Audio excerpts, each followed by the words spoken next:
நான் மோசையோடு இருந்தது போல நான் உன்னோடு இருக்கிறேன். நான் உன்னை விலகுவதில்லை, உன்னை கைவிடுவதில்லை என்று வாக்குத்தத்தம் சொன்னார்.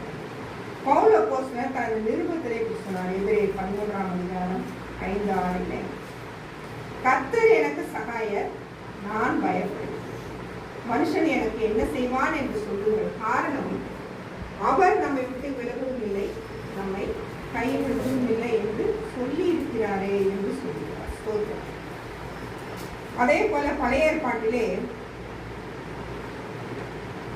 அசரியா என்ற ஒரு தீர்க்கதரிசி ஆசா ராஜாவிடத்தில் சொல்கிறார், நீ தேவனை மறந்தால் அவர் உன்னை மறந்தார், நீ அவரை கைவிட்டால் அவர் உன்னை கைவிடுவார் என்று சொல்கிறார். ஸ்தோத்திரம். ஆனால் நம்மை கைவிடாத தேவன் கிறிஸ்துவாக, குமாரனாக, மனுஷகுமாரனாக வெளிப்படும் போது அவர் கைவிடப்பட்டார் என்று பார்க்கிறோம். பேதுரு சீசனிடத்திலே ஆண்டவர் செய்த ஒரு காரியத்தை குறித்து பார்க்கும்போது, அவர் கடல் மேல் நடந்த அற்புதமான செயலை பேதுரு பார்க்கிறார்.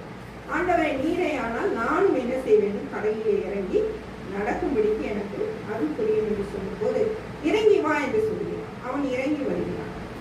நடந்தது என்ன? காற்று பலமாய் இருக்கிறதை அவன் பார்க்கிறான். கடல் அலை உண்மையில் புரளைப்பதை அவன் உணர்கிறான். உடனே பயத்தால் சத்தமிட்டு ஆண்டவரே என்று கூப்பிடுகிறான். அப்பொழுது அந்த சீசர்களால், நான் நினைத்தேன் முழுகி போவான் என்று சொல்லி என்று அவர் யோசித்திருக்கலாம்.